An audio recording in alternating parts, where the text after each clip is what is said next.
Well, hello everybody. How are you? My name is Aileen Boyle. I am founder of Fourth Row and I'm also the architect of the 100 Women's Sales Bootcamp.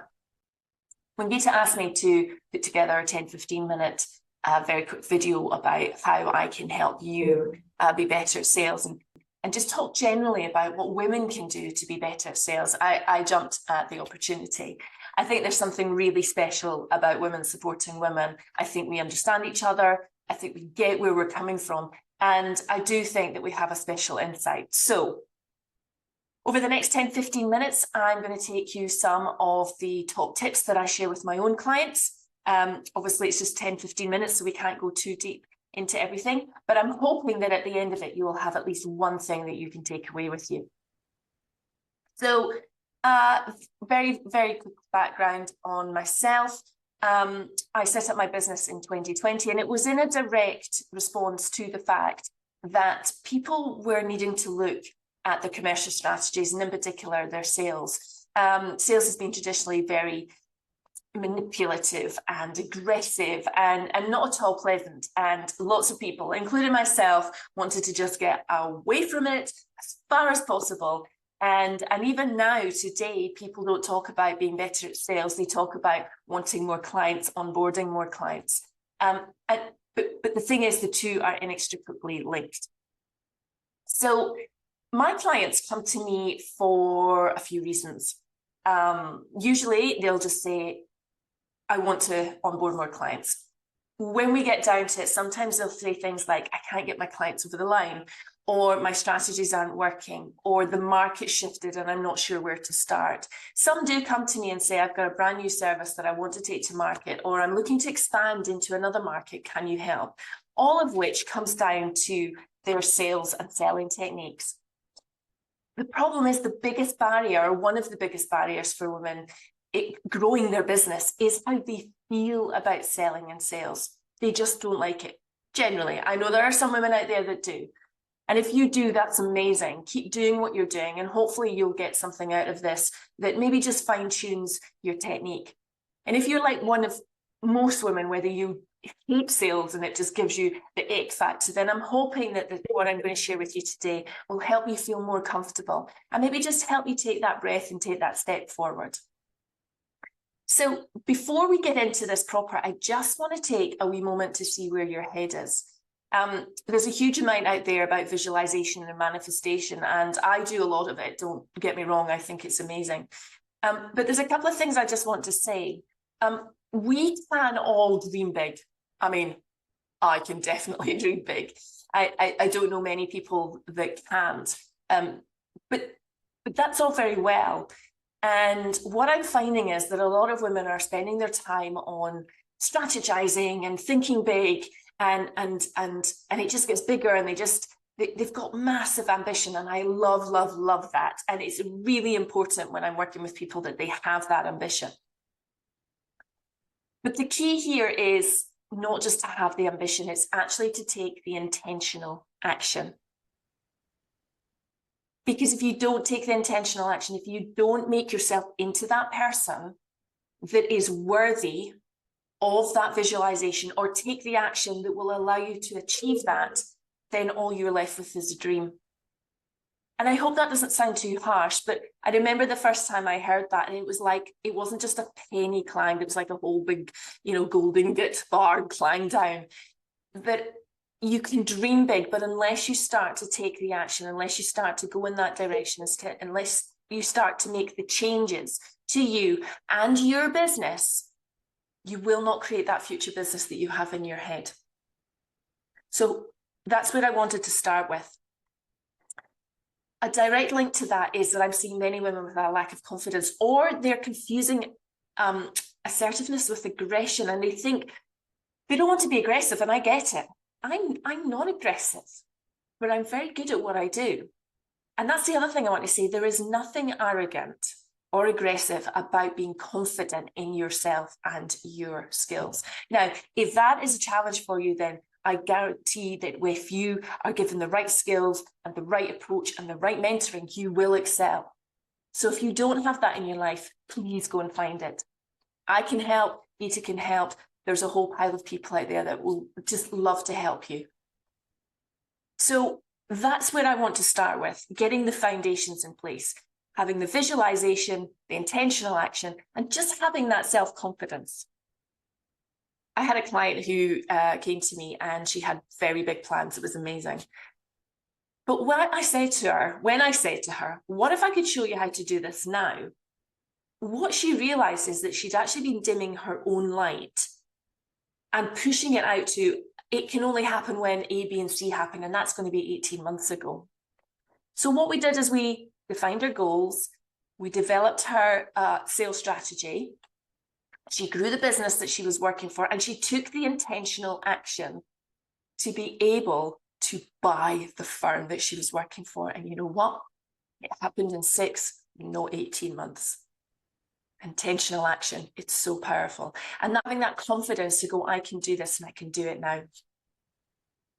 So how else can you help your sales performance? Because that mindset is absolutely crucial. It sets the foundation. The next thing that you can do is to become what I call a client whisperer. Now, what the heck is that, Aileen?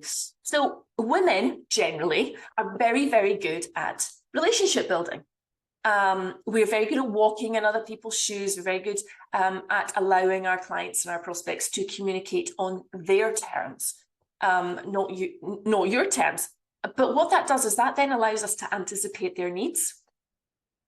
And what happens then is it makes closing or onboarding new clients, as I prefer to call it, it makes it so much easier because you've built that trust and that credibility, because you've shown that you can empathize.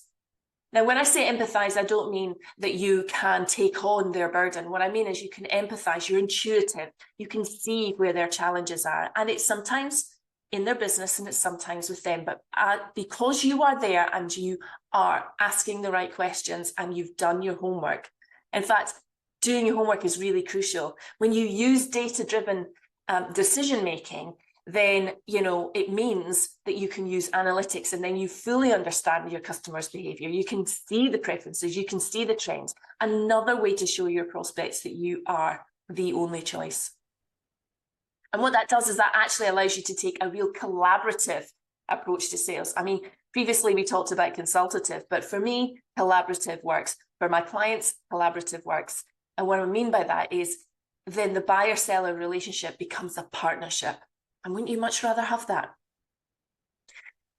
So this brings me on to the last part that I really want to talk about. When you develop your negotiation skills and learn to handle objections more easily, then securing your deals that are profitable and satisfying for everybody involved becomes so much easier.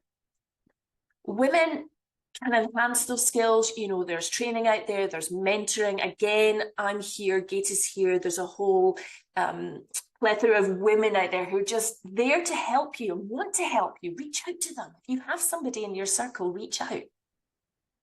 But here's a couple of top tips that you can use right now.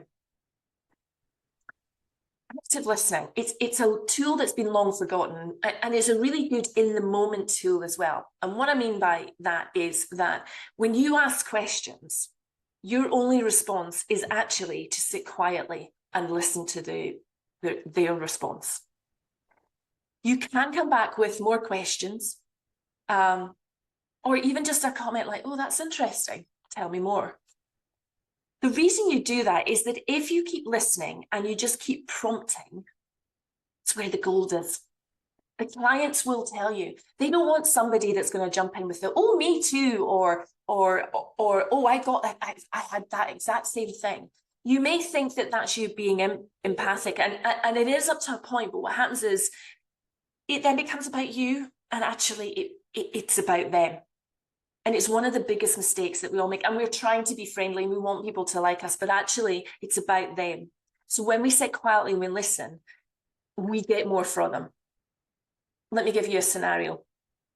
So I had a client who had this exact problem, and it was about being able to deal with the objections in a very constructive, in a very how should I put it, desperate way. What I gave her was a few opening lines, but also it prompted more conversation. So if you get through this and you're saying, how was that affecting you? Who did that affect? What did you do to try and fix it? Did you invest? What was the results of that investment? What would you like to see going forward? What's a success for you? All of those kinds of questions require your prospect to just give you some answers.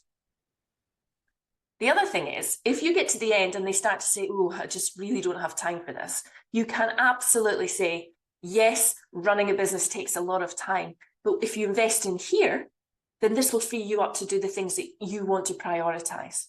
Can I tell you more about that? I think you'll probably get a yes for that one.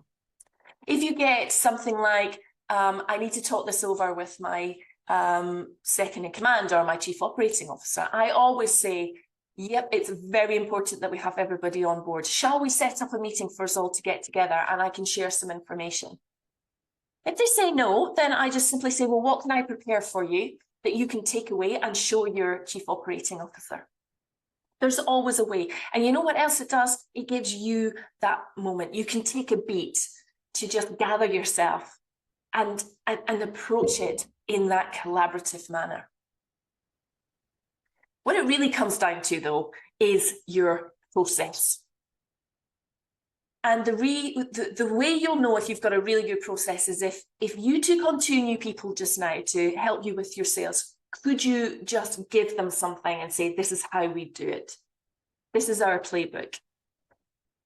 How much time would you have to spend of getting it out of your head and giving it to the new people? If it's all in your head, then that's probably why your business is going to stutter.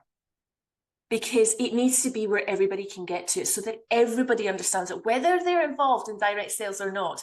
Now, this is the thing. If you're a solopreneur, I absolutely get it. You know, you think it's just you, it needs to be in your head and nobody can do it the way you can do it. And I'm here to tell you, you're right, nobody can do it the way you can do it. But here's the thing.